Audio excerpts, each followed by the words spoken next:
Kama vile tulivyobarikiwa na baraka zote za rohoni, haleluya, kabla ya msingi wa ulimwengu kuwekwa. Kabla ya msingi wa ulimwengu kuwekwa.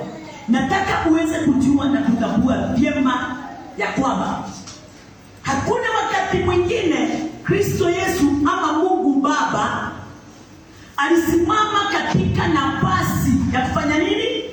Ya kurudia ama ya kutenda jambo lingine juu ya yale yote aliyoyafanya. Wakati tunaomba, wakati unaona unaenda ati kwa Bwana kumwambia Bwana nibariki na hiki na kile, hiyo ni kusema ya kwamba unataka Mungu arudi katika kazi. Unataka Kristo arudi katika kazi. Na haiwezekani hata kidogo. Kazi ilikwisha mara moja na mambo ikafanyika mara moja katika maisha yako kabla ya wewe kuzaliwa. Nilikuta wazazi wakisema kila mtoto akikuja katika ulimwengu anakuja na mali na vitu zake, si ndio? Si wanasemaga anakuja na vitu zake. Hiyo ndio nilikuta sisi wazazi wakisema hivyo. Hata kuna mtoto anaweza zaliwa pasipo chochote kile kinachohitajika. Ukweli ni imani, lakini ni imani iliyo katika mauongo mengi sana ndani yetu. Mauongo mengi sana ndani yao. Kwa nini? Hata kama inaonekana na inasikika ikiwa na imani wakisema hivyo, na pia mtu anaweza zaa watoto wengi. Haleluya. Lakini tukifika katika imani ya Kristo, hiyo imani inapotea. Kwa nini? Kwa sababu wewe tu ulikuwa unasema kila mtoto anakuja na vitu zake. Wewe hii unarudi kuambia Bwana, Bwana nifanyie hivi kwa huyu mtoto, nifanyie hivi. Badala ya wewe uweze kuelewa na kutambua ya kwamba mtoto wangu ameshapokea uponyaji. Mtoto wangu kwa sababu si alikuja na kila kitu. Kwani kila kitu ni nini? Kila kitu ni chochote kile tunachokihitaji katika maisha yetu kabla hata wakati tulikuwa hatujazaliwa. Na Mungu akapanga mambo yote kikamilifu, akatupa sisi wote kulingana na vile neno linavyosema. Kulingana na vile neno linavyosema. Atukuzwe Mungu Baba wa Bwana wetu Yesu Kristo, aliyetubariki kwa baraka zote za rohoni. Katika ulimwengu wa roho ndani yake Kristo. Takuwa na uelewe vizuri ya kwamba Kristo alitubariki kabla sisi hatujatoka katika tumbo za mama yetu. Kwa hivyo katika baraka zote za rohoni alitangulia na kukuumba katika maisha yako ya roho. Mungu akasema tumuumbe mtu kwa mfano wetu. Kwa hivyo jambo la kwanza, wewe wafanana na nani? Mfano wako ni mfano wa Mungu. Jambo la kwanza katika maisha yako ya rohoni, katika vile wewe ulivyo, udani wako mwafanana na Mungu. Hiyo ni jambo moja alikufanya kabla ya msingi wa ulimwengu. Kabla hajaumba mbingu na nchi, alikuwa amekufanya ukiwa mtu amefanana pamoja naye. Namba 2, akasiagiza vitu vyote, mali yote. Haleluya. Akaagiza vitu vyote, mali yote, haleluya, kwako. Kwa nini? Kwa sababu chochote unachokihitaji katika maisha yako kwanza inaupika katika ulimwengu wa kiroho. Tuko pamoja? Inaupika katika ulimwengu wa kiroho ndio wewe uweze kuipokea. Ndio tukuje. Unajua kabla wewe haujaumbiwa mwili, ulikuwa wewe ni wa roho, na ulikuwa unafanana na nani? Na yeye, kulingana na vile alivyo mtu wa rohoni, kama vile Mungu alivyo rohoni. Na ndio niweze kukujua na wewe uweze ukaubiwa mwili. Haleluya, ukaubiwa mwili. Kwa hivyo chanzo kilikuwa cha rohoni. Namba 2, sasa ni mwili wa kawaida unaouona. Huu nimeuvaa nguo. Haleluya. Huu ndio sasa usio wa rohoni. Wacha tuseme hivyo. Huu ni mwili, huu ni udongo, ni nyumba. Tumezaliwa, hata kama umeokoka ni lazima uamini. Mtu ako na uwezo wa kuamini mpaka apokee. Na kwamba siachi kutoa shukrani kwa ajili yenu nikiwakumbuka katika sala zangu. Bwana asifiwe. Huyu ni Paulo alikuwa anaongea. Na nikiendelea nataka kukuambia kitu mara moja tu. Ya kuwa Mungu hakukupa roho. Haleluya. Mungu hakukupa roho mara pili. Hiyo jambo hata Sunday kuna mahali sema either Sunday ama kwa wedani. Mungu hakukupa roho mara pili. Mungu amekupa roho wake mara moja. Kwa hivyo wakati wote unapoomba, unaona hiyo Biblia tunasema tunaiba, uliibwa Mungu nijaze roho niweze. Hiyo ni madanganyo. Wakati ulipopokea hizi, Biblia inakwambiaje wewe? Hata wewe hebu tafakari kidogo. Biblia inasema hata kama uko na roho kidogo kama mbegu ya altari, na wakati mmoja utasema mambo ya roho akunenee, ujue ya kwamba unajidanganya. Sababu tayari wewe umeokolewa, wewe umeamini neno la Bwana mara moja, na tayari umejazwa roho. Nikuonyesha ya kwamba ule roho anenaye ndani yako sio roho wa Mungu. Ndio sasa unahitaji ujazwe uweze kupokea roho. Kwa sababu hauwezi omba Mungu aweze kujazwa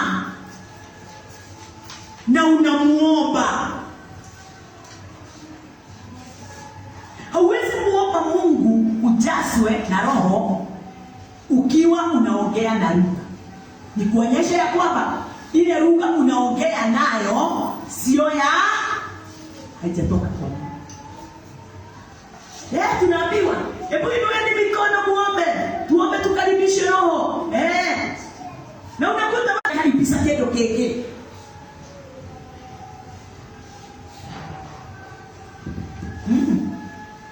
Haleluya. Kwa hivyo wakati kule mtu amejazwa roho, unajazwa once. Hakuna wakati mwingine pa kuwa na nafasi yako ya kukaribisha huyo roho. Na wakati sore hapo kuna mahali ningetaka uweze kutengeneza. Ati wokovu ni kipawa kutoka kwa roho. Salvation is the giving of the Spirit. Kwa hivyo uweze kujua ya kwamba hauwezi okolewa kama hujapokea nini inasemanga umeokolewa? Roho, Holy Spirit. Haleluya. Roho na sio ule wa kulabasaika. Sababu hiyo ni sehemu, hiyo ni kipaji. Hiyo ni sehemu moja. Roho wa kulabasaika ni sehemu. Roho wa kubabanua ni sehemu. Word of knowledge ni sehemu. Bwana asifiwe. Na zote zinatoka kwa yule roho mmoja. Uko pamoja? Kwa hivyo ati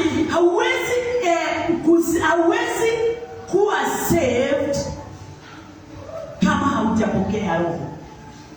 Roho ndiye asemaye ukweli. Hata atukumbuka wakati ule Petro walikuwa wanahubiri, Kuna wakati mtumishi wa Bwana Stephen Paul aliwauliza, na mmejazwa na Roho, si ndio? Wakauliza, Roho ni nini? Sisi tulibatizwa. Sisi tulibatizwa. Kwa hivyo nani akajua hawa watu hawajabadilika, akawaombea wawe na kipaji cha Roho. Bwana asifiwe. Wa kutoka pale wakaitwa wokovu. Ni watu wengi sana wanasema wameokoka lakini hawana Roho. Watu wale hawajaokoka. Bwana asifiwe. Kwa hivyo tuseme the day you receive Christ, wakati siku ile ulimpokea Christ, ulimpokea Kristo,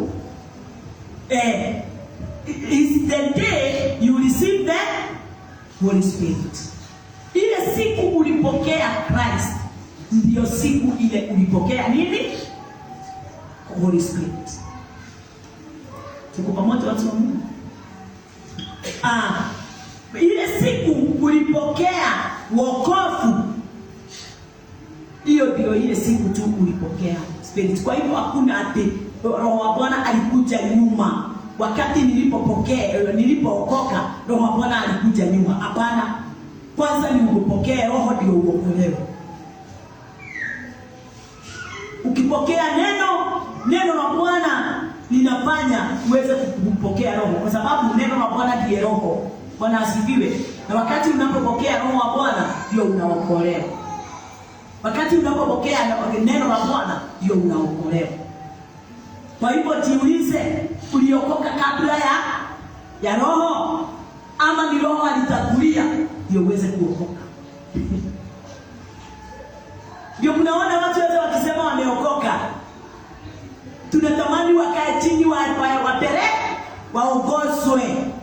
waongozwe. Tunafurahia wakikaa chini ndio waongozwe, waweze kutambua wakati ule waliokoka ni wakati gani.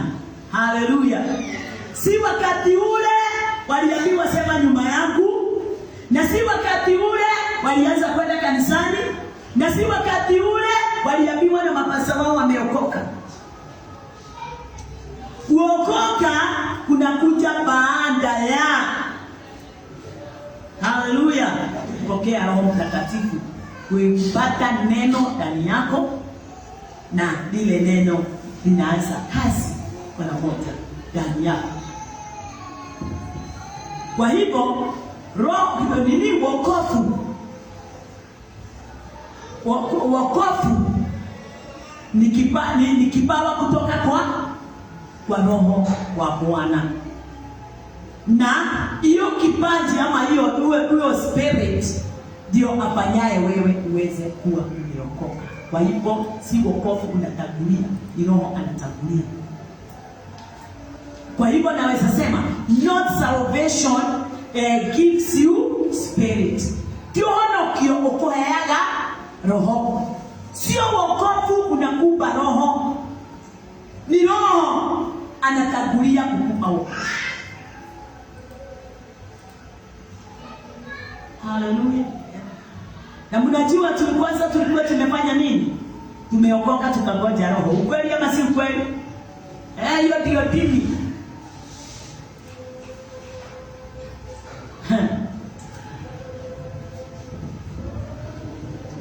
And to be born again is to be born. Bwana asifiwe. To be born again is to be born of the Spirit. Kwa hivyo hauwezi sema nimeokoka kama haujapokea.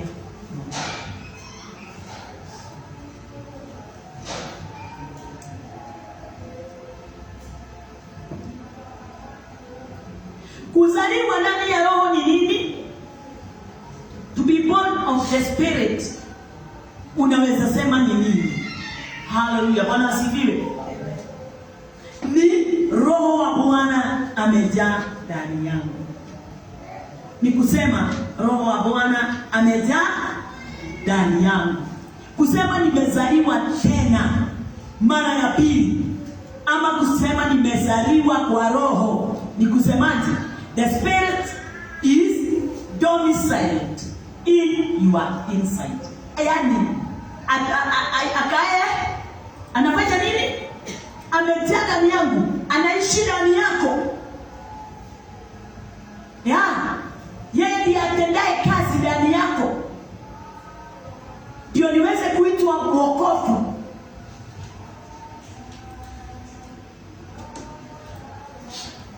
Bwana asifiwe. Kwa hivyo kuna mpangilio wa wokovu, sio kuokoka tu. Na ndio ninamwambianga haki yenyewe, watu wakiwa ndani ya foundation, ukikosa kujichunga utadanganyika kabisa. Hiyo kazi sio yako. Wakati watu wanasema nimeokolewa kwa neema, unajua hivyo ndivyo watu wanasemanga, na ni ukweli, tunaokolewa kwa neema. Lakini ni lazima ukae chini ufundishwe hiyo neema vile inafanya kazi. Haleluya. Lazima ukae chini ndio uweze kujua na kutambua vile hiyo neema inavyofanya kazi. Na vile wakati ulipookolewa uliokoka namna gani. Sio kusema mimi niliokoka nikiwa kwa nyumba, hakuna kitu kama hiyo. Niliokoka nikiwa mwenyewe. Mimi nilikimya tu kwa nyumba, nikasikia kutoka sana nitaenda kanisa. Wewe ni kanisa unaendaga? Na wewe uliambiwa sema nyumba yangu. Haleluya. Kama ulisema hiyo unafikiria ndio wokovu, hiyo sio wokovu. Wokovu si kusema nyumba yangu. Wakati nikupokea Roho wa Bwana, naye Roho wa Bwana anakufanya kuwa mwokovu. Bwana asifiwe. Na tusidanganyike, ninaona watu wanalala. Ni Yesu Kristo. Haleluya. Kwa hivyo uweze kujua ya kwamba wakati tu ulipewa Roho wa Bwana, hapo ndipo uliokoka. Haleluya. Bwana asifiwe. Sasa hapo ndipo sasa tulikuwa tunaangalia, tunaona ya kwamba mtu anaitwa Apolo alishuhudia juu ya kanisa ya Waefeso. Anashuhudia juu ya kanisa ya Waefeso. Na kushuhudia kule ni kule tumesomewa akiwa anaiombea mambo fulani na fulani. Biblia inatuambia kwa cease not to give thanks for you, making mention of you in my prayers. Huyu Paulo anasema atisiachi kutoa shukrani kwa ajili yenu nikiwakumbuka katika sala yangu. Alikuwa ananena kuhusu kanisa ya Waefeso. Number 16:17 akasema that kwa nini yaani hakuna wakati anasahau na kuwataja katika maombi yake. Wakati alipotambua ya kwamba watu wale walipokea Roho wa Bwana, kuna vitu alijua wanafaa kupokea. Vile hata sisi ndani ya hili nyumba la Well of God Ministry, kanisa la Bwana, tunapaswa tuzipokee. Na tunapaswa tuamini ya kwamba hayo yote tunayo ndani yetu. Haleluya. Si tuombe Bwana aje atupe. Ni tutambue ya kwamba kama vile Paul aliombea Ephesians, kanisa ya Efeso, hivyo ndivyo nasi tulivyo leo. Akawaambia akasema, at that the God of our Jesus Christ, the Father of glory, may give unto you the spirit of wisdom. Ndani ya ule Roho aliyoingia ndani yako ukaokolewa. Haleluya. Yule Roho alikupa wokovu. Sasa Paul anawaombea huyo Roho tu awape wisdom. Bwana asifiwe. Kwa hivyo unafaa siku ya leo kujua na kutambua ya kwamba kupitia yule Roho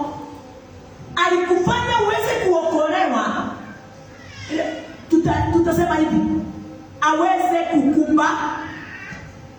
Na sasa sio aweze kukupa wisdom utoke hapa ukijua yule roho ndani yake ako na wisdom.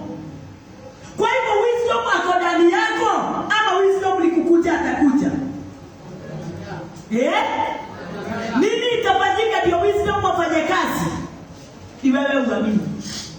Yu ndani yako. Wisdom yu ndani yako. Paulo akawaombea sababu hawakuwa wanatambua kuna kitu kama hicho. Walikuwa tu wamenajua, wamepokea spirit, roho wa Bwana, wameokolewa. Lakini ndani ya yule roho Paulo akawaombea waweze kuwa na wisdom. Haleluya, Bwana asifiwe. Akawaombea wisdom, wawe na wisdom in the knowledge of Christ.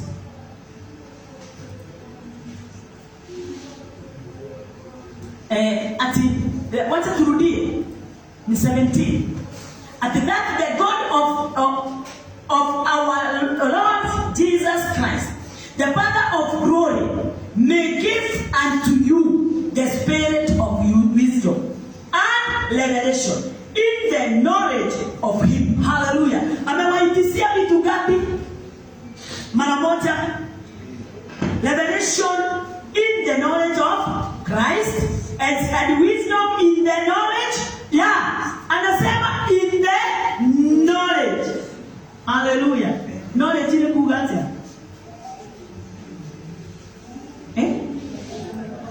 Magena obi kumahareke. Kumahareke. Ni kumahareke na wale.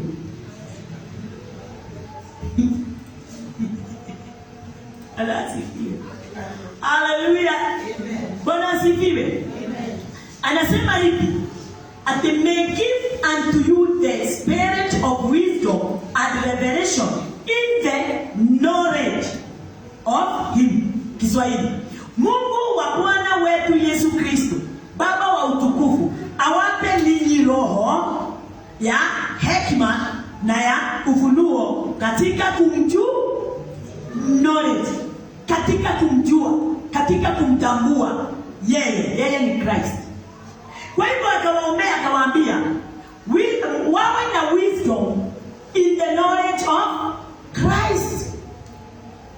Kwa ile wisdom wanafaa kuwa nayo iweze kuwa wamepokea kwa kumtambua, yani kumpitia. Bwana asifiwe. Isitoke katika na andamana na knowledge ya ulimwengu. Bwana asifiwe. Iweze kutoka katika, waweze kupokea hiyo knowledge kutoka kwa nani? Kwa Christ. Bwana asifiwe. Sababu kwa nini aliweza kuleta hiyo tofauti? Sababu tayari walikuwa na knowledge ya world. Walikuwa na hata wisdom, walikuwa na wisdom wa ulimwengu. Lakini wakati ule walipokea roho, wakaokolewa, akawabadilisha, akataka mawazo yao iweze kubadilika. Ndio waweze kujua na kuelewa ya kwamba hekima walio nayo haijatokana na Kristo. Sasa ndio anawaombea waweze kuwa na hiyo revelation, sababu revelation ya ulimwengu inatudanganya, inatupeleka katika mambo yale haina msingi wowote kutokana na Mungu. Akawaombea ile revelation kwa sababu si hata ulimwengu, hata kanisa zile tulikuwa ndani yake za dini, sisi kuna revelation. Hiyo revelation imetoka wapi? Ndani yao. Hiyo revelation ni ya viongozi wetu, ni ya ulimwengu, sio revelation kutoka kwa Christ. Paul akaleta tofauti. Ile revelation nataka muwe nayo, naomba muwe nayo, na ile wisdom naomba muwe nayo, isikuwe imetokana na mwanadamu wala ulimwengu. Iweze kutokana na nani? Iweze kutoka ndani ya Kristo. Hallelujah. Hiyo wisdom and hiyo revelation and wisdom itoke ndani ya Kristo, itoke kwa Kristo, uipokee kutoka kwa Kristo. Lakini si kwa ulimwengu ule ulikuwa unakupatia. Inaitwa totiale na revelation nini na mono. Ini totiale nayo. Twali nayo na yakagia mwaki. Yakagia mwaki wao yagerado wakora hiyo ndio yake kagwekeka. Lakini Paulo akajua hata mimi nilikuwa na revelation. Si hata Paulo alikuwa na revelation ya kwamba hao watu wanaosema ni wa Mungu, hao watu wanasema wanamcha Mungu akiokolewa, hawa nitawaua wote. Sababu wanachezea, wanadharau Mungu wetu. Si ndio? Hiyo ilikuwa revelation. Kwa katika nafasi ya injili ya wakati huo ya udini. Lakini wakati mtu anaingia ndani ya Kristo, kuna changes zinapatikana. Na ile change isipopatikana katika maisha yako ya wokovu, haujaokolewa. Na ndio tunagatere change of mind. Hiyo inakujia wapi? Katika wokovu, katika salvation. Bwana asifiwe. Wakati unapookoka, kuokolewa, kupokea Roho wa Bwana ukaokolewa, ni lazima ule wokovu uweze kuchange your mind. Bwana asifiwe. Lazima uweze kuchange mind yako. Vile ulikuwa unaandamana na wokovu wako, ule ulikuwa nao, ule ulikuwa wa udini, ni lazima uweze kuondoka. Na ni lazima uondoke. Na uwezi ondoka kama hakuna neno linahubiriwa, ndio lile neno liweze kuchange maisha yako. Your setup of mind. Bwana asifiwe. Iweze kufanywa nini? Kubadilishwa. Vyema. Wokovu inakuja na njia nyingine, sio njia ile ya kwanza ama ya kawaida. Wokovu ni njia nyingine. Lakini ndani ya nyumba la Bwana, watu hawataki change of mind. Watu wanataka wakae tu na ile mind ya kwanza. Watu wanataka tu wale wanasema tu nimeokolewa. Na hiyo ndio utakatifu ule mkubwa sana, na unaharibu kazi ya Mungu, na unafanya watu wengi waweze wakose kuonyeshana wokovu kamili wa Bwana, sababu hawataki waweze kubadilishwa. Bwana asifiwe. Tuko pamoja? Watu wengi hawataki kubadilishwa. Hawataki kutana. Wanataka tu kama nimeokoka nikiwa hivi, nikae tu hivi na niende tu hivi.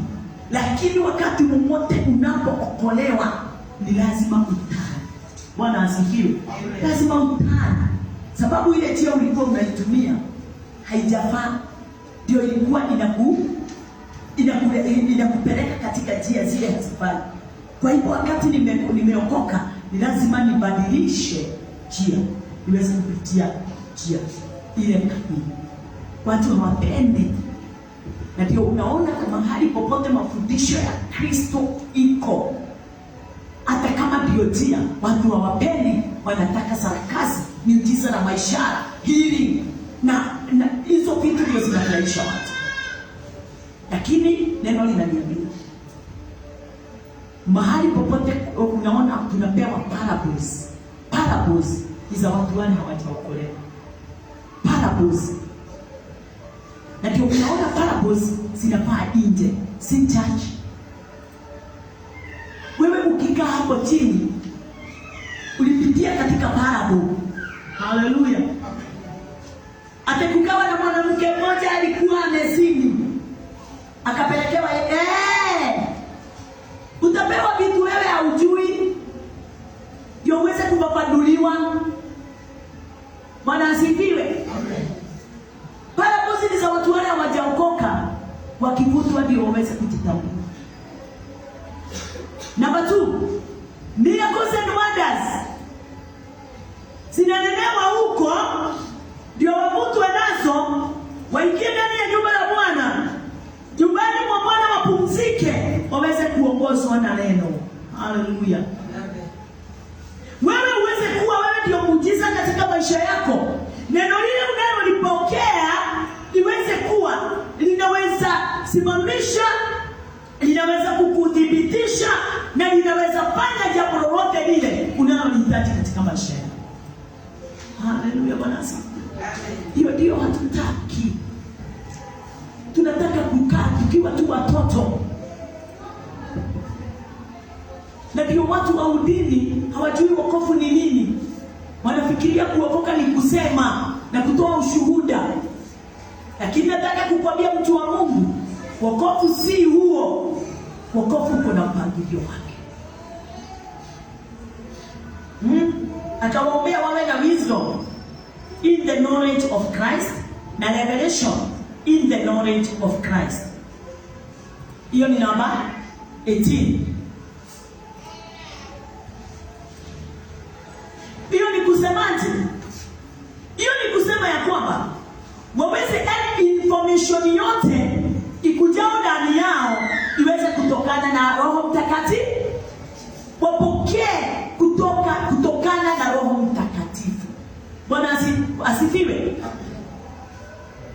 Na ile hiyo information inayoingia ndani yao, haleluya, tunasema iweze kutokana na nini?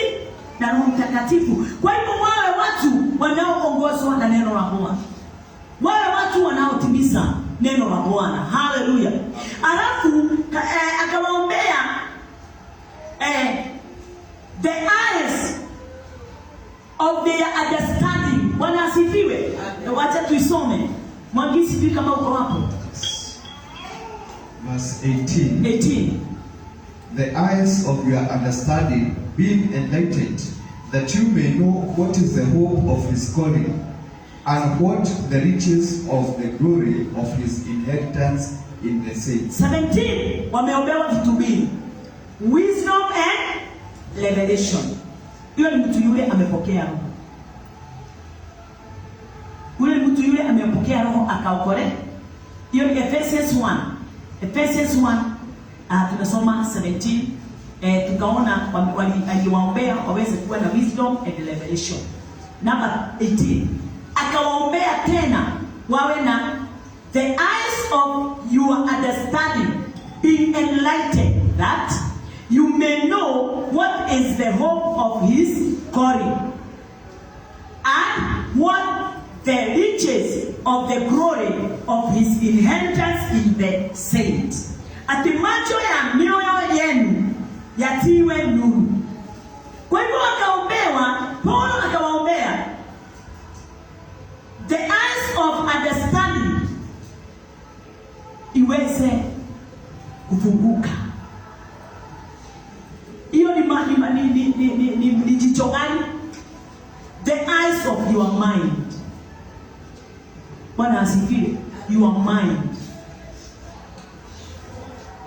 The eyes of your mind. Jicho lako la rohoni. Your mind. Iweze kufunguka. Hiyo ya moyoni hiyo iweze kufunguka. Sababu ni gani? Watu wale hawakuwa wamefungukiwa na jicho la roho. Hawakuwa wamefika katika nafasi ya kutambua. Hivyo ndivyo tulivyo makanisa. Watu hawajafika katika nafasi ya kutambua, kuelewa, kuwa na wisdom, kuwa na understanding. Paul akatambua, akawaombea grace. Bwana asifiwe. That you may know the hope of his calling. Kwa hivyo hauwezi jua the hope, yani macho ya mioyo yenu yatiwe nuru, mjue tumaini. Hauwezi kuwa na tumaini la mwito wake jinsi lilivyo kama jicho lako la rohoni halijafunguka. Hauwezi tambua mwito wako wa wokovu. Again, hauwezi tambua yale yote Mungu amekupa katika maisha yako kutoka wakati ule uliopewa. Utaweza kukaa gizani katika umilele wako usitambue yale Mungu amekupa. Watu walikuwa wanaokoka lakini hawatambui. Jicho lao linakuwa tu giza. Lakini leo tunaomba jicho lako la rohoni siku ya leo isikae katika giza. Bwana asifiwe. Apia huyo mwingine, jicho lako lisikae katika giza. Jicho lako lisikae katika giza. Haleluya. Sema nimefunguliwa jicho langu la rohoni. Nimefunguliwa jicho langu la rohoni. Bwana asifiwe. Amen. Wakati ule umetambua jicho lako la rohoni limefunguka, hapo ndio utaweza kutambua the hope of his calling. Ikwela yake atilikuwa kumeyaki. Nabaiti nige ate maitho manyu magoro mathererwo ni utheri nigetha mumenye wega kirigiro kiria mwitiirwo niwe mugie nakia. Unajua watu wa Mungu, kwa nini watu wanarudi nyuma? Wanasema nimerudi nyuma. Jambo la kwanza, hawakuwa wameokoka. Walidanganyika wameokolewa, ndio wako na msemo katika kinywa chao ya kusema nimerudi nyuma, sababu walikuwa wanafikiria wako ndani. Bwana asifiwe. Namba 2, ndio mtu aweze akose kutambua wokovu wake ni kwa sababu hakupokea wisdom ndani ya ule wokovu ndani ya Kristo, na hakupokea revelation ile iko ndani ya ule wokovu ndani ya Kristo. Bwana asifiwe. Namba 3, jicho lake la rohoni halikufunguliwa. Kwa hivyo huyo mtu anasema ati mimi nimeokoka, jicho likiwa limefunguliwa lako, your mind iweze kuwa enlightened, haiwezekani iweze kurudi nyuma. Haiwezekani watu warudi nyuma, sababu na watu wanasema sina mimi hata sielewi, mimi siku hizi siendi kanisa, sababu wakati jicho lako litafunguka, kanisa hauwezi kosa kuwa, sababu umetambua mwito, the hope of his calling. Bwana asifiwe. Umejua tumaini la mwito wake. Ndio unaona tunapigana na kung'ang'ana na mambo mengi, sababu mambo haya tunayasoma haijafika kwetu. Lakini wakati unapoyatambua, hakuna mtu atakusukuma kuwa kanisani, fanya hivi, fanya vile. Utajikuta unafanya hata pasipo kuambiwa, sababu jicho lako la ndani linaona vyema, linatambua mwito ule umeitwa nao. Ni mwito gani umeitwa nao? Mwito gani umeitwa nao? Bwana asifiwe. Uko na wisdom katika ndani ya hizo knowledge. Bwana asifiwe. Revelation katika knowledge yake. Macho yako imefunguliwa, kwa hivyo your mind ama jicho lako la moyoni laona vyema. Naelewa kazi umeitiwa ni kazi gani. Haleluya, Bwana asifiwe. Ndio acheni nimwambie maandiko inasema ni wachache wataingia katika ufalme wa mbinguni. Kama hayo yote ndio itayoangaliwa, jiambieni ni wangapi wataingia. Hata ni watumishi wangapi, ni mapadri wangapi, ni mabishopu wangapi wamekufa wakiwa na hiyo jicho la rohoni limefunguliwa. Ni wangapi wako na hiyo knowledge ya Christ, wisdom. Bwana asifiwe. Hizi kitu rahisi watu wa Mungu, ndio inafaa hata sio uende college ni kanisa zote mahali popote zilipo ziweze kuwa ni kama mahali pa mafundisho. Tunazitaka aje hizi tunaendaga za kuhubiri at the ministry. Right? Bible college. Bible college inafaa kuwa ndani ya church. Kila church. Bwana asifiwe. Watu wafundishwe, yani mambo ya ufunuo wa neno kupitia Yesu. Bible college inafaa kuwa theology. Kanisa inafaa kuwa theology. Kila kanisa, kila fellowship, na hapo ndipo watu watasaidikia. Bwana asifiwe. Watu waelekezwe na wafundishwe kabisa. Atitero tuga yate twena kole twena kakiria gaito. Bakole tiga ito ga kufundisha ni. Leke mu ateno menya kauga kiuka wali aduade. Kuna wanaku. Sasa tunafaa mpaka mtoto amezaliwa, a grow up akiwa ako yani nyama nje tuwe kapio. Haleluya. Kupitia neno la Bwana kutoka udogo wake. Tuko pamoja watu wa Mungu? Sio kusema ate college yetu tunakutana Thursday ama hizo tunaita nini? Ate tunakutana ate ni za wakati na ule mwingine. Hapana. Haendi chini. Hakuna kulipa na mtafundishwa na mpite wale wako katika theology. Bwana asifiwe. Sababu kama ni hivyo nimeenda theology school. Unafikiria ni wangapi wataenda? Ni wangapi wataenda?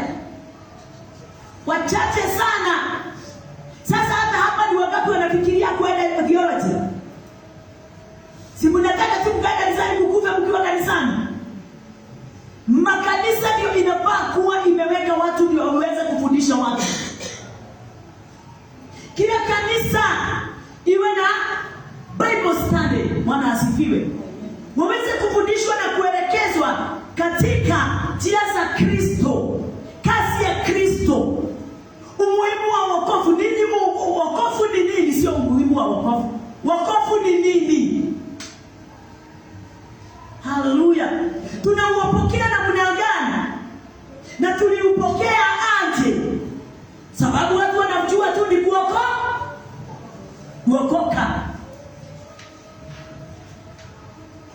Bwana asifiwe. Ani unanikiita hivyo hapo makana. Hiyo ndio liko kanoni. Ona mundu akikoro hana ati. Ndio nani? Engine ile siri ninajua ya wokovu. Hawajui. Salimia mwenzako mwambie amka. Amka kwa sababu utaanguka ama mnyambe kanisani. Bila kujua.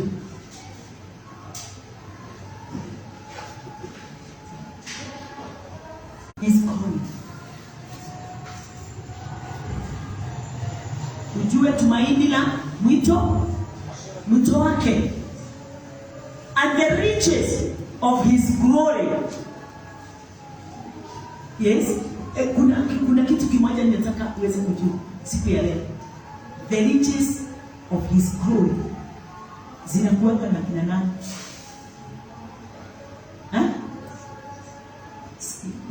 Iko ndani yako. The riches of his glory inakuwa ndani ya saints. Utajiri wote wa roho.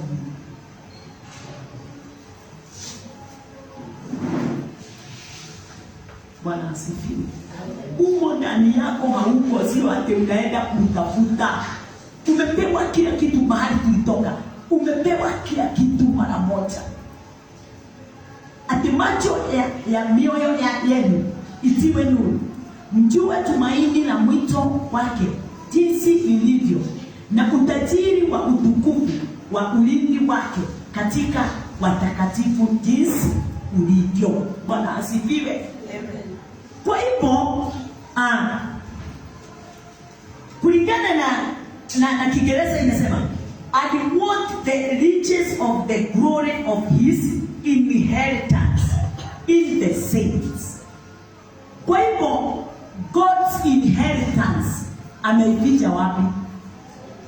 Ndani yako. Ndani yako. Mungu anataka kuendelea hivyo. Na wani ndani yako. Na tuendelee. Ndani yako na tuendelee. Hautabui ni nini hiyo? Hata mimi sikuwa ninatabua, nilikuwa ninasoma tu. Lakini kumbe utajiri wote wa Mungu, haleluya, nimesha inherit. Utajiri wa Mungu wote. Kijana akizaliwa, kama vile tuko na Waweru, tukifuata mambo yale ya zamani, unajua msichana wangu anapewa kitu kwa familia, si ndio? Kwa hivyo ni nani ana inherit vitu zote za mzee? Ni kijana, si ndio? Kwa hivyo akikalia kitu chochote anakalia, ni nani amekalia? Ni baba. Sababu amepokea kila kitu. Na ujue Biblia inatuambia hivi, kama vile Biblia inasema ya kwamba katika kitabu ya Hebrews ya kwamba ati Yesu ndiye chapa kamili ya vile Mungu ali. Kwa hivyo ukimwona Yesu unamuona Mungu. Bwana asifiwe. Ukimsikia Yesu umemsikia Mungu. Yesu akitenda kitendo, Mungu ndiye anatenda. Mungu anakitenda. Bwana asifiwe. Haleluya. Mwangalie roho mosho. Kwa hivyo na mimi wakati nina-inherit chochote kutoka kwake, mimi na yeye tunakuwa mmoja. Kama vile alivyo tajiri katika kiti chake, hivyo ndivyo na mimi niko tajiri. Bwana asifiwe. Ikanirona udusio. Yoroka kaundo kage nitenye wapu. Haleluya.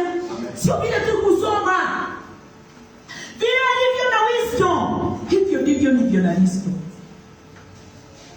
Hivyo alivyo na revelation, hivyo ndivyo na mimi niko na revelation. Sababu nimeinherit kutoka kwake. Kwa pamoja. Bwana asifiwe. Amen. Nimepokea vyote. Sijui Kiswahili inasema kuinherit. Kurithi. Nimerithi kutoka kwake. Kwa hivyo vile unavyo, hivyo ndivyo naona. Vile atendavyo, sababu nimepokea yeye. Ako wapi? Inside. Na ni nani ananipeleka? Ni yeye. Kwa hivyo vile anavyofanya kule, vile anavyofikiria akiwa kule, hivyo ndivyo ninafikiria nikiwa hapa. Bwana asifiwe. Lakini ni juu yako uweze kuamini hivyo. Ni juu yako uweze kutambua haya. Bwana asifiwe. Amen. Tuko pamoja.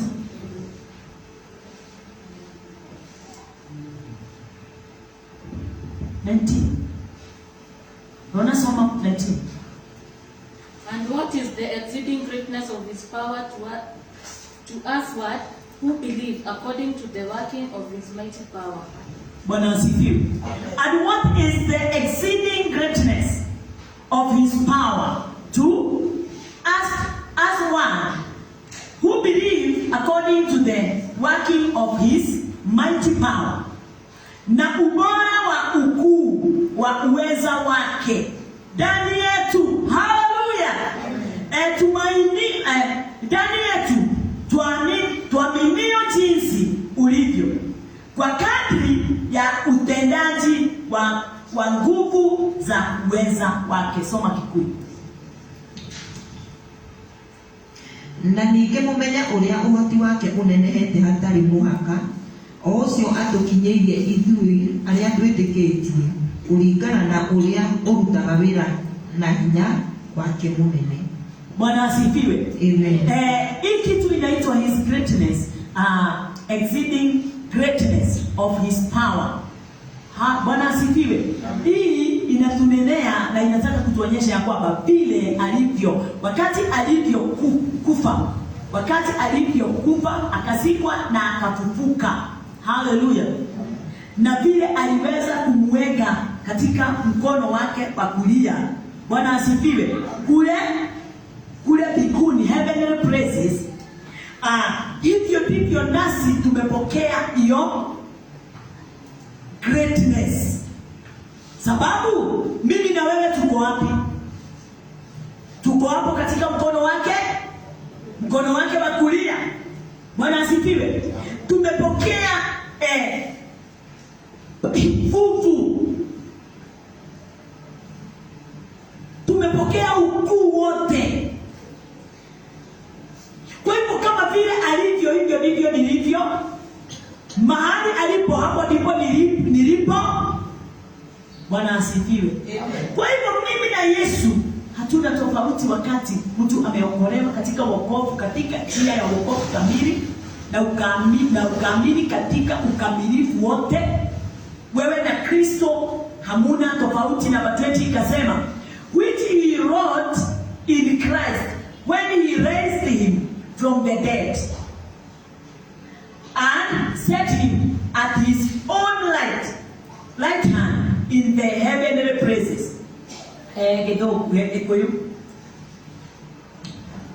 Nitidania siede 19 and 20. Na ningĩ mũmenya ũrĩa ũhoti wake ũnenehete hatarĩ mũhaka, o ũcio atũkinyĩirie ithuĩ arĩa twĩtĩkĩtie, kũringana na ũrĩa arutaga wĩra na hinya wake mũnene. Yes. O hinya ũcio onanirie akĩrutaga wĩra wake thĩinĩ wa Kristo, rĩrĩa amũriũkirie oime kũrĩ arĩa akuũ, akĩmũikaria guoko-inĩ gwake kwa ũrĩo kũrĩa igũrũ. Bwana asifiwe. Amen. Kwa hivyo uko na nguvu zote na uwezo wote ama hauna? Uko nayo hauna? Ndio uweze kujua utajiri wote uko unao ama unangojea kupewa. Uko nao. Bwana asifiwe. Uko nao. 21 Far above all principality and power and might and dominion and every name that is named, not only in this world but also in that which is to come. Juu sana kuliko ufalme wote na mamlaka na nguvu na usultani na kila jina litajwalo, wala si demu yangu inaelekea kuisa, wala si ulimwenguni humu tu, bali katika ule ujao pia. Bwana asifiwe. Number 22 nishikanishe. And had put all things under his feet and gave him to be the head over all things to the church. Akavitia vitu vyote chini ya miguu yake, akamweka awe kichwa juu ya vitu vyote kwa ajili ya kanisa. Kwa ajili ya kanisa. Bwana asifiwe. Ati namba 20 na 21 Biblia inatuambia kwamba wakati tumeshapokea hiyo nguvu na mamlaka yake, si ndio? Tumepokea nguvu na mamlaka yake yeye mwenyewe, na vile imezidi, sio tu kupokea, imezidi juu katika maisha yetu. Hebu tusome na Kikuyu, usishikanishe zote mbili. 21 and 22. Atũgĩrĩtio mũno igũrũ rĩa wathani o wothe na ũthamaki na ũhoti na ũnene, ona igũrũ rĩa marĩtwa mothe marĩa magwetagwo, to mahinda maya moiki, no ningĩ ona mahinda marĩa magoka. 22. Na ningĩ akĩiga maũndũ mothe rungu rwa magũrũ make maathagwo nĩwe, akĩmũtua mũnene wa gwathaga maũndũ mothe harĩ kanitha. Ati akaifanya yote ya aweze kufanya nini? Akafanya yani akapewa uwezo na mamlaka, akapewa ukuu wote ndio aweze kutawalia nini? Kanisa. The The church is his body. Kwa hivyo kanisa kama vile sasa tuko hapa, Kristo, kanisa ndio mwili wake. Ndio wewe unaitwa hekalu ya Mungu. Bwana asifiwe. Ndio unaitwa hekalu ya Mungu wewe, kwa sababu alipewa nguvu na mamlaka juu yako aweze kukutawalia na kukuongoza. Na wakati anapokuongoza anakupatia vitu hizo zote tumezisoma mahali pale. Yeye amekupatia yani anakufanya kuwa full, anakufanya kuwa, yani anakupa kila kitu, unakamilika. Bwana asifiwe. Yasa wewe wakati wote unajiulizanga nitakamilika lini? Ndio kana sipo.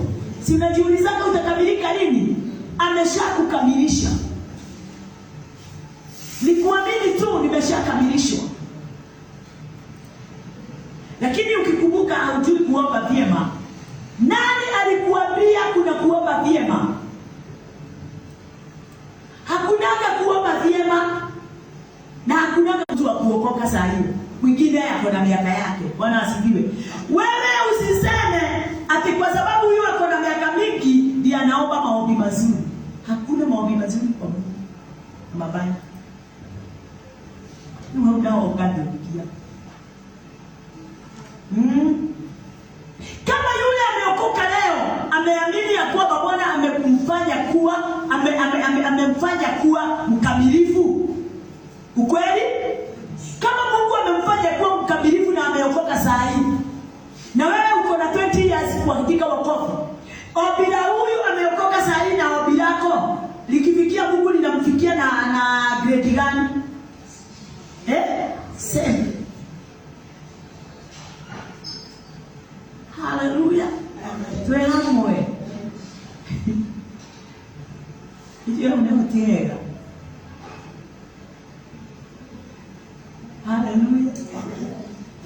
Ikiwa wake imara ndio kiburo. Where you have the fullness of him. Bwana asifiwe. Amen. Umepokea uyuru wake wote ndio wawekatia. His fullness. Ndiye kwa hiyo awetake. Uyuru. Waera waweke uyuru wake. Na kuonekwa mwele wake o uyuru wake. We uyurite maundu mothe ona gundu guothe. Bwana asifiwe. Where you have the fullness of him that filleth all in all. Bwana asifiwe. Kama uyuru wake ni wajiona ali.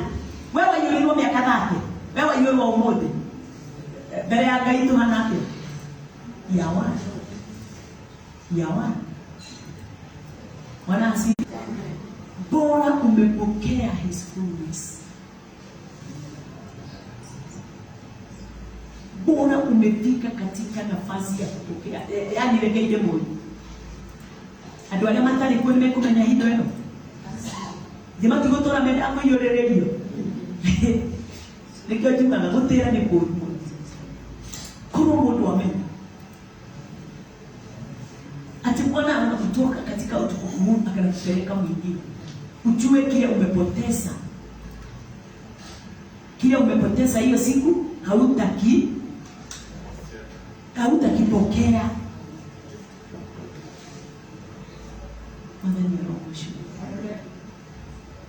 Sababu kile sasa umesikia leo, sasa tutasikia kingine.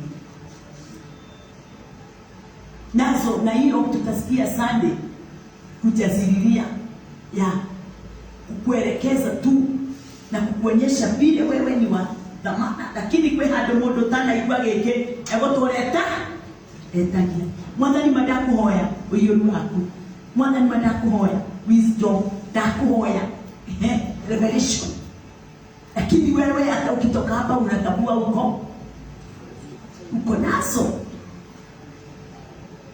Trigger ya grace hapo nimesema nini hakusema. Ndio ito wale wale mundu. Grace yake kweli. Siku moja nilitaka kujua mtu akiwa kwa usingizi kama anasikia. nikachukua earphone nikaweka, ili ninajua itanipeleka message, itanipeleka 3 hours. Na wakati niliweka kwa masikio, nilifika mahali nilikuwa nimesikia kama 20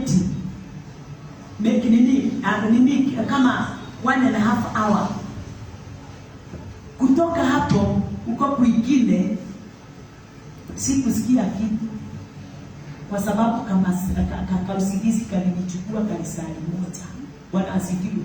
Nilikuja kuangalia nikaona gari nimebakisha isa lingine limoja ikwishe, lakini nikiulizwa kutoka hapa nililalia mpaka hapa, hakuna kitu ninachosepeana.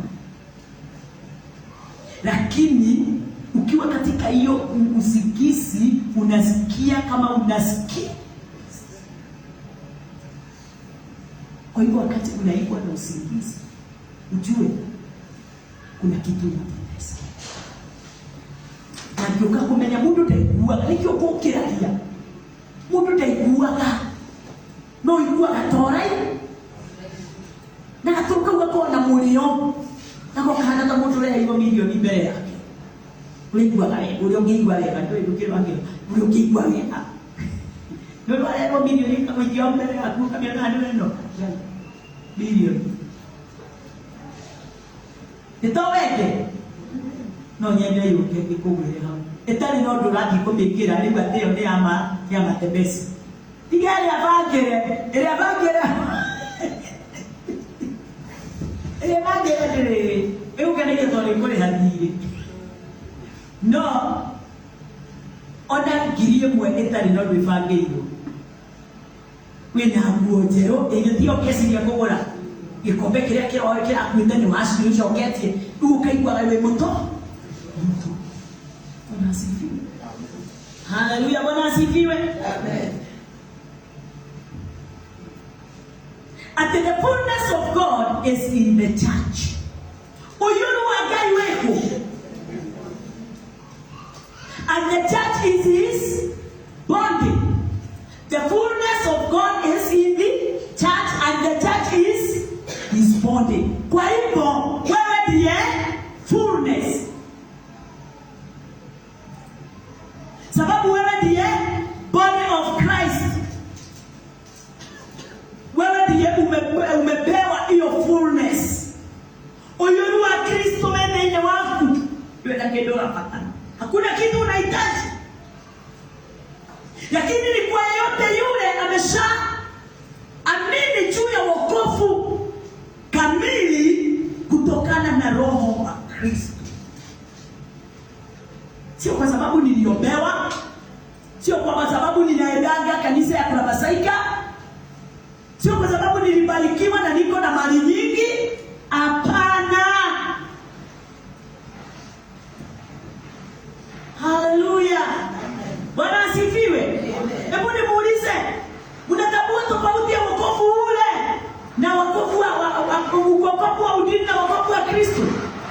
Mnatambua yaani wokovu wa wakati wa Musa ama wa sheria na wakati wa neema kuna tofauti? Kubwa sana. Kubwa sana watu.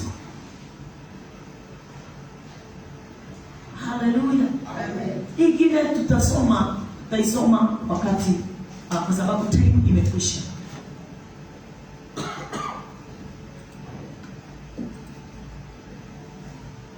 Bwana asifiwe. Hebu salimia mwenzako mwambie, the fullness of God is in me. The fullness of God. Ukimwambie no mwinaingie. Haleluya. Amen. Uyuru wa Ngai weko. Hakuna kitu ninahitaji. Hakuna kitu nimepoteza.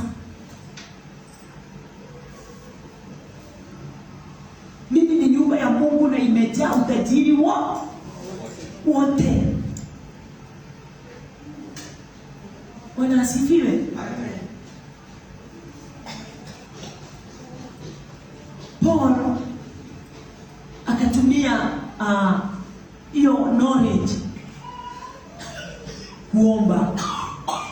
Bwana asifiwe. Akajiombea na akaombea kanisa la Efeso. Hivyo ndivyo niko hapa, sababu ninafaa kuombea hivi. Utoke katika mateso ya mawazo. Hata wakati unaona aingie yenyewe sina fulani, mwambie Bwana asante. Ni kwa sababu uyoru akuwa ile your fullness is Bwana asifiwe. Mimi ni nyumba yako Bwana. Chochote ninachokihitaji kimo ndani yangu. Tondu niki wewe ndio umembeba. Yule alipewa mamlaka, akapewa nguvu, akapewa uwezo, akapewa akatumwa aende akaweza kutawalia kingdoms, principalities. Bwana asifiwe. Yani alipewa mamlaka yote.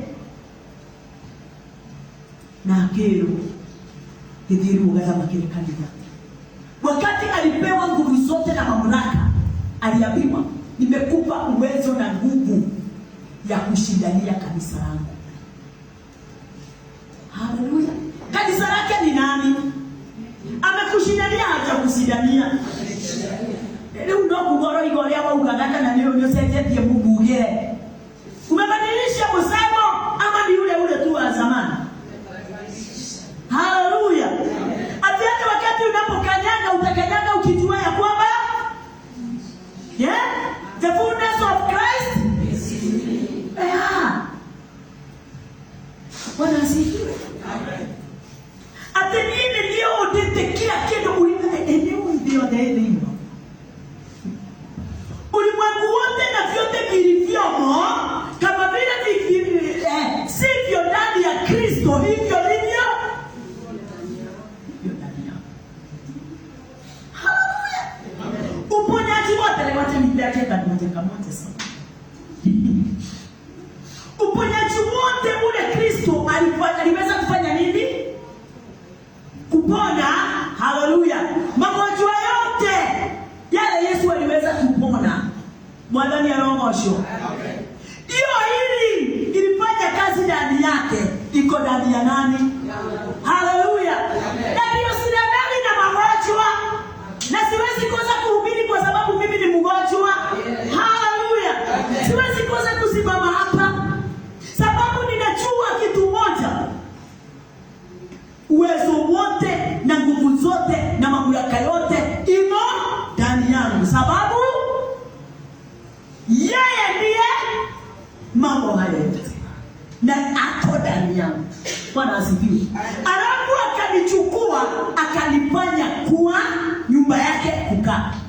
Kwa hivyo kila industry tukimetaniki kata kilikoniki kinene industry factory nini kinene industry, si ndio? Kwa hivyo kiganda kama huduma wote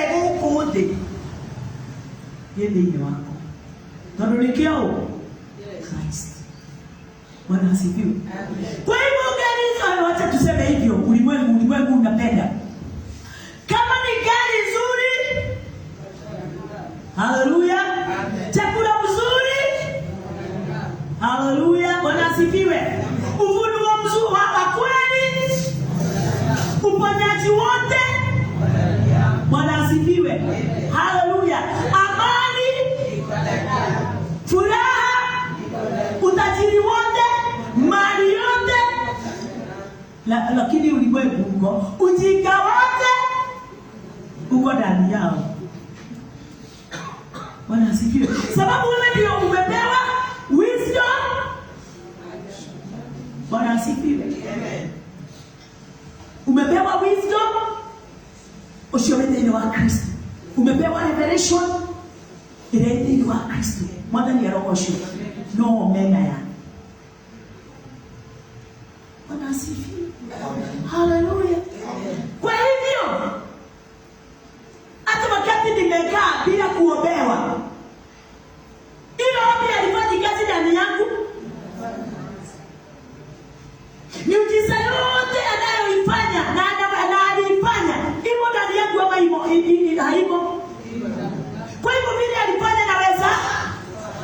Aweza fanya. Kwa hivyo tujitayarishe tukienda upendeazi. Asante sana kwa wale wanatupeleka. Namwambia miujiza na maishara zitaanza. Sababu ni lazima twende tukasionyeshane huko. Haleluya. Lazima tuimbe parables huko nje. Lazima tuimbe parables. Na ndio na wakikuja ndio waweze kupokea vile tunasema vizuri ufunuo. Lazima wapokee miujiza na maishara yale yako ndani ya hizo parables. Haleluya. Maana ni roho shule. Ile zile sio na pia zile mpangilio wa Christ na scriptures ne Genesis to mankind na scriptures kulingana na wale siadeketo desilegea kawaida kupi zinanenewa watu wale wamefichwa siri tutakuja kuona si mzuri tujue kama kuna watu wamefichwa na tujue ni akina nani wamefichwa na wale wamefichuliwa ni akina nani. Hiyo tutaiona katika second service. Kwa hiyo tu message hiyo tumpatie mtumishi wa Bwana naye aweze kuja atuelekeze naye kile amepewa. Mmebarikiwa. Bwana asifiwe. Mmebarikiwa. Hamjabarikiwa na waimbaji, atembee bibi ni muimbaji na Bwana ni preacher. Sisi wote ni waimbaji na ni preachers. Bwana asifiwe. Tukisimama tutaimba. Kile ya mtu mmoja tani. Na hata wiki bila kitu ni Yesu akiwa ametamani. Yesu akirema yametamani arutwakene mamume erudi kwa mwanadamu. Kutile sauti ile anakuja neno la kukolendo. Tumepewa sauti yetu tumwambie Bwana. Na hakuna wimbo sauti ya wimbo wa dansi na hakuna sauti ya wimbo wa Mungu. Yote ni sauti. Itumie kwa njia yoyote ile ifaao katika ukamilifu wa Kristo. Bwana asifiwe. Haleluya. Hii sauti ninatumia wakati ninapohubiri. Hiyo sauti inaweza kutumia wakati ninapohubiri. Kile ninafanya kuwa na ni kujua wimbo. Kumenya wimbo. Hivyo umenya tekora leta wingi menya wimbo. Uko ndivyo leo tika kuikara hapo ukiugaga nie kanitha-ini ndiaga. No kuruta. Ukiruta kana ndio wale milioni kana. Ukiruta kana ndio wale hela gilivan. Bwana asifiwe. Kwa kuruta